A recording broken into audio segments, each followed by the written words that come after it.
श्रीमती सुलोचना अहिरवार जी, विशिष्ट अतिथि हमारे विजय अहिरवार जी, विशिष्ट अतिथि हमारे बीच हमारे मार्गदर्शक के रूप में बड़े भैया आयुष्मान गोरेलाल कनौजिया जी, एमसीबी जिला की महिला अध्यक्ष निर्मला अहिरवार जी, हमारे कोरिया जिला के महिला प्रकोष्ठ के अध्यक्ष आयुष्मती महिमा उर्फ राजकुमारी जी, हमारे कोरिया जिला के सूर्यवंशी महासभा के अध्यक्ष आयुष्मान सुरेंद्र लाल चौधरी जी, हमारे कोरिया जिला सूर्यवंशी महासभा के जिला महंत आयुष्मान श्यामेलाल सूर्यवंशी जी, श्यामा भाभी जी, मेरे बगल में बैठे हमारे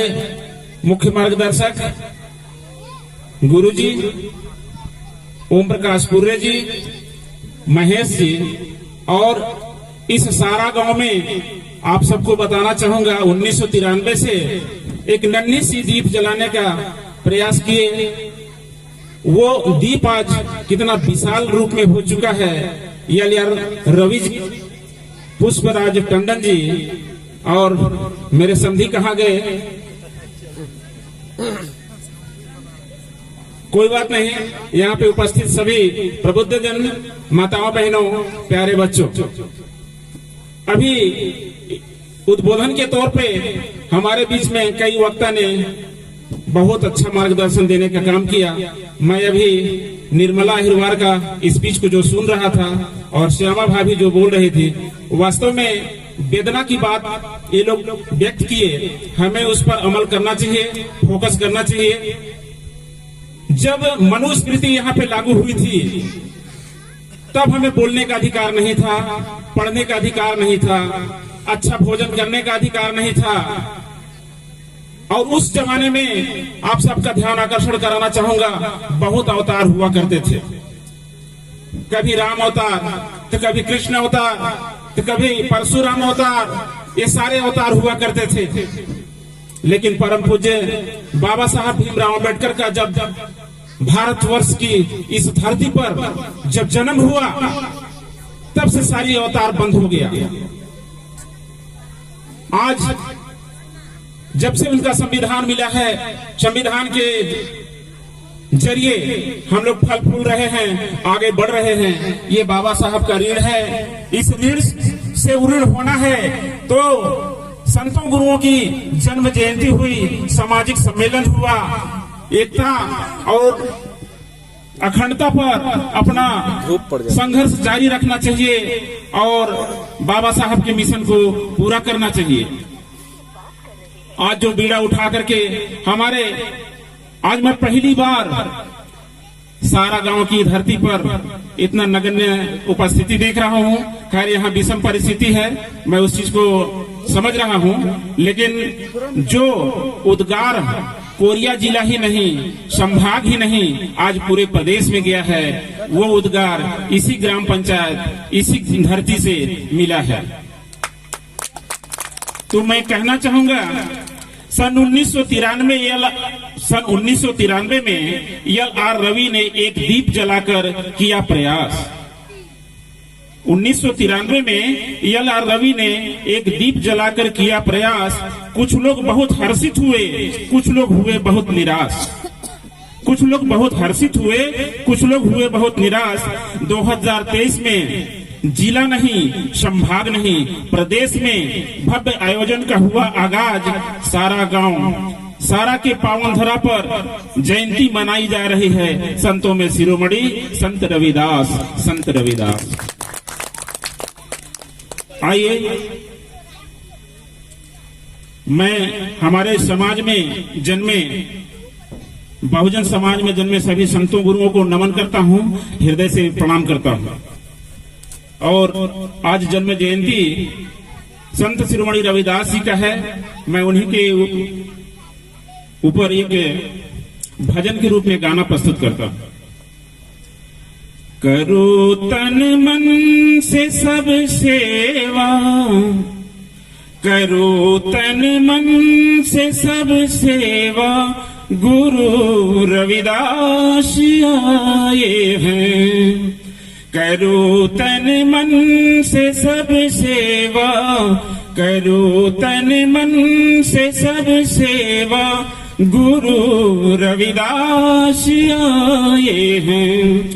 गुरु रविदास आए हैं, गुरु रविदास आए हैं, गुरु रविदास आए हैं।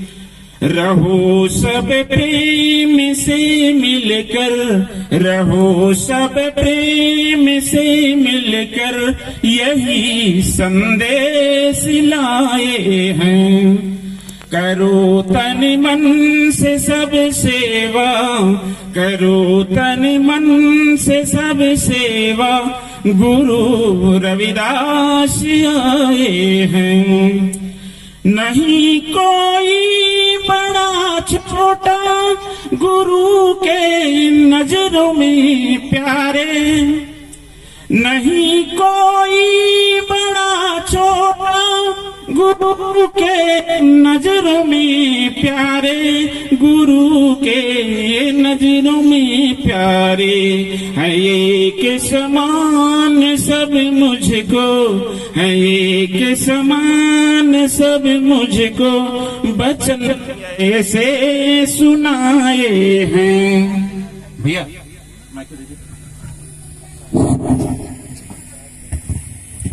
करो तन मन से सब सेवा, करो तन मन से सब सेवा, गुरु रविदास आए हैं। गुरु रविदास आए हैं, गुरु रविदास आए हैं, गुरु रविदास आए हैं। रहो सब प्रेम से मिलकर, रहो सब प्रेम से मिलकर, यही संदेश लाए हैं।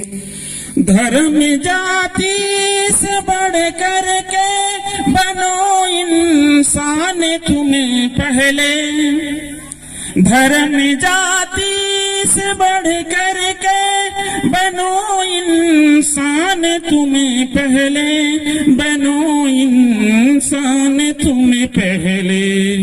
बने सब एक मिट्टी के, बने सब एक मिट्टी के, भेद मन का मिटाए हैं। करो तन मन से सब सेवा, करो तन मन से सब सेवा, गुरु रविदास आए हैं। गुरु रविदास आए हैं, गुरु रविदास आए हैं, गुरु रविदास आए हैं। रहो सब प्रेम से मिलकर, रहो सब प्रेम से मिलकर, यही संदेश लाए हैं। हो मन चंगा कटौती में ही गंगा, कहना गुरुवर का। हो मन चंगा कटौती में ही गंगा, कहना गुरुवर का। है इतना कहना गुरुवर का, करिश्मे भीम सेन से, करिश्मे भीम सेन से, इन्होंने कर दिखाए हैं। करो तन मन से सब सेवा, करो तन मन से सब सेवा, गुरु रविदास आए हैं, गुरु रविदास आए हैं। आप सभी को नमो बुद्धाय जय भीम। बहुत बहुत चौधरी जी, आपने एक जान फूंक दी और आपने भी हमारा बखान किया।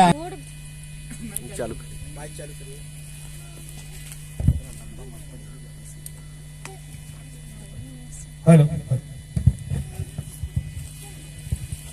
हेलो। संपूर्ण भारत में जन्मे सभी संतों, गुरुओं, महापुरुषों को, शहीदों को मेरा सत्य सत्य नमन। और अगर नाम लो तो इस देश में सबसे पहले मानवतावादियों, वैज्ञानिक धर्म की स्थापना करने वाले तथागत महात्मा गौतम बुद्ध, क्रांति के अगर दूत, क्रांति के चिंगारी राष्ट्रपिता ज्योतिबा फुले, बिरसा मुंडा जी, दीनभाना जी, गुरु रविदास जी, गुरु घासीदास जी, महर्षि वाल्मीकि और बाबा साहब के मरी हुई विचारधारा को हमारे दिल और दिमाग से फिर से जिंदा करने वाले कौम के मसीहा मानवर साहब काशीराम जी को मेरा सत्य सत्य नमन। बहुजन समाज के ही नहीं, अपने तो संपूर्ण भारत के गौरव बढ़ाने वाले देश की पहला महिला अध्यापिका माता सावित्रीबाई फुले, हमारे लिए चार चार बच्चे कुर्बानी देने वाली त्याग की मूर्त माता रमाबाई अंबेडकर, अभिमानियों को अभिमान चूर करने वाली फूलन देवी वीरांगना झलकारी बाई, खूब लड़ी मर्दानी, वो भी हमारी वीरांगना झलकारी बाई, और देश की पहली, छत्तीसगढ़ की पहली महिला संसद मिनी माता और पहली बहुजन संप्रदाय का लक्ष्मी देवी, सभी को मेरा सत सत नमन। और यहाँ आए हुए सभी मिशनरी साथियों को, मिशनरी भाइयों को, और आज का कार्यक्रम शिरोमणि संत रविदास जी की जयंती के अवसर पर यहाँ पर उपस्थित प्रदेश अध्यक्ष, संभाग अध्यक्ष, जिला अध्यक्ष और तमाम सभी गांव से, ग्राम से, क्षेत्रों से आए हुए बुद्धिजीवियों साथियों को सदर जय भीम, नमो बुद्धाय। तो संत रविदास जी के बारे में दो शब्द कहना चाहूंगी कि भारत भूमि को संतों की धरती कहा जाता है। महान संतों के कारण भारत को विश्व गुरु कहा जाता है। बड़े बड़े प्रेरक धार्मिक वक्ता हमारे संतों के ज्ञान का मनन करते हैं। ऐसे ही एक संत रविदास जी हुए जिनके व्यवहार और निष्काम से भाव से लोगों ने परहित और सदाचार सीखा। संत रविदास ने अपनी वाणी में कहा कि अभिमान तथा बड़प्पन का भाव त्याग कर विनम्रता पूर्वक आचरण करने वाला मनुष्य ही ईश्वर का भक्त हो सकता है, जिसे अपने वास्तविक स्वरूप का भास होता है। संसार का हर तीर्थ उसके पास होता है। जो जन संतों के वचनों का हृदय बसाए, उसके मन में देवी गुणों का वास होता है। इस कहावत मन चंगा तो कठौती में गंगा, इसका अर्थ कि अगर व्यक्ति का मन शुद्ध है, किसी काम करने की उसकी नियत अच्छी है, तो उसका हर कार्य गंगा के समान है। इसी कड़ी में मैं सावित्री माता का बात कहना चाहूंगी। माता सावित्री फुले इस देश का पहली महिला अध्यापिका थी। 1848 में माता सावित्रीबाई फुले ने लड़कियों के लिए पहला स्कूल खोला, और एक स्कूल नहीं बल्कि 18 स्कूल खोला। और मैं आपको कहना चाहूंगी कि अगर आपसे कोई पूछे तो गर्व से कहना, अगर आपसे कोई पूछे शिक्षा की देवी कौन है, तो गर्व से कहना माता सावित्रीबाई फुले हमारे शिक्षा की देवी है, जिन्होंने 1848 में हमारे लिए शिक्षा की लड़ाई लड़ी, जिन्होंने हमारे लिए शिक्षा के दरवाजा खोले। उसे तो पहले कोई नहीं आया शिक्षा के फाइट करने। आज लड़कियां स्कूल में पढ़ रही हैं या कॉलेज में एडमिशन ले रही हैं या फिर किसी पोस्ट में है, तो उनके लिए सबसे पहले माता सावित्रीबाई फुले ने आवाज उठाई। और इसलिए गर्व से कहिए कि हमारे लिए शिक्षा की देवी कौन है, तो माता सावित्रीबाई फुले। सही मायने में कुर्बानियां दी वो माता सावित्रीबाई फुले। और उनके जीवन साथी को मैं सैल्यूट करना चाहूंगी कि जो भी ज्योतिबा राव फुले को उन्होंने अपने पत्नी के कंधे से कंधा मिलाकर साथ दिया। इसी कड़ी में मैं बाबा साहब का बात भी कहना चाहूंगी कि महिलाओं के लिए जीना आसान नहीं होता, कि महिलाओं के लिए जीना आसान नहीं होता। अगर दुनिया में पैदा कोई भी महान नहीं होता। मनुवाद की गुलामी से घूट घूट कर रोती, मनुवाद की गुलामी से घूट घूट कर रोती, फिर सिर उठाकर जीना आसान नहीं होता। बाबा साहब ने तेरे हाथों की बेड़ियों को तोड़ा है, कि बाबा साहब ने तेरे हाथों की बेड़ियों को तोड़ा है, वरना कलम चलाना आसान नहीं होता। डीएम सीएम पीएम कोई महिला न बनती, कि डीएम सीएम पीएम कोई महिला न बनती, अगर बाबा साहब का लिखा संविधान नहीं होता, अगर बाबा साहब का लिखा संविधान नहीं होता। ढोल गमान शूद्र पशु नारी और ये सब है ताड़न के अधिकारी। जिस महिला को पैर की जूती समझा जाता था, जिन महिलाओं को जब तक ताड़ोगे नहीं, मारोगे नहीं, पीटोगे नहीं, प्रताड़ित नहीं करोगे, इनका उत्पीड़न नहीं करोगे, ये महिलाएं कभी सीधे रास्ते पे नहीं चलती। ऐसा तुलसीदास जी ने रामायण के अंदर में लिख कर रखा है। उन महिलाओं के लिए बाबा साहब बराबरी का अधिकार दिलाया। उन महिलाओं को न केवल पति के संपत्ति में बल्कि पिता के संपत्ति में भी बराबरी का अधिकार दिलवाया। उन महिलाओं को जिनको कभी स्कूल के तरफ चेहरा दिखाने का अधिकार नहीं था, उनके लिए शिक्षा का व्यवस्था कराई।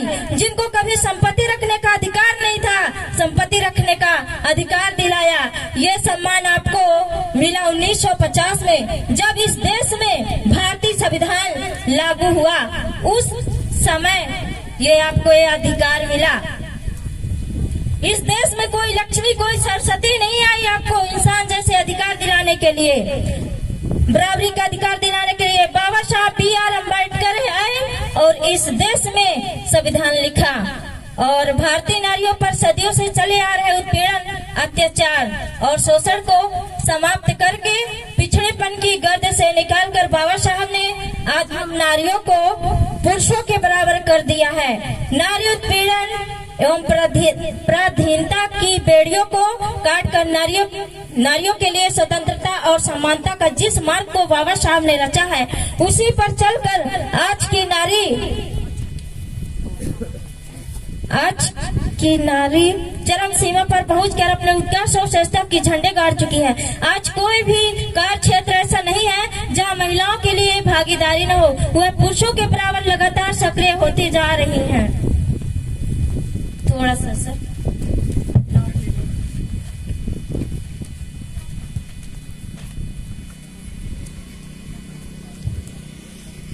महिलाओं के लिए थोड़ा सा लिख रही थी। सोचिए कहां तक हमारे महिलाएं स्वतंत्र हो चुकी हैं। महिलाओं को वो आजादी दी है जिसका वो हकदार है। हम खुद ये दृष्टिकोण में बंद हैं। अगर महिलाओं को बाहर निकालोगे तो हमें बदनाम कर देंगे, जबकि सच्चाई ये है, जो महिला बाबा साहब को जानती है, जो महिला हमारे महापुरुषों को जानते हैं, जो महिला माता सावित्रीबाई फुले को जानती है, वो कभी भी ऐसा काम नहीं करेगी जिससे हमारी समाज की बदनामी हो। साथियों, इसलिए ज्यादा से ज्यादा अपने महिलाओं को बाहर निकालिए, क्योंकि बाबा साहब डॉक्टर अम्बेडकर ने कहा है कि हमारा मिशन कब तक पूरा नहीं होगा जब तक महिलाएं इस मिशन में बढ़ चढ़कर हिस्सा नहीं लेंगी। अपने वाणी को विराम देते हुए बाबा साहब के बारे में दो वचन कहना चाहूंगी कि बाबा साहब आपने कमाल कर दिया, बाबा साहब आपने कमाल कर दिया। वर्षों के गुलामी से इन महिलाओं को आजाद कर दिया। मान सम्मान के जिंदगी से माला माल कर दिया। इसलिए मैंने भी अपना जीवन मिशन के नाम कर दिया। जय भीम, नमो बुद्धाय। बहुत बहुत धन्यवाद। अभी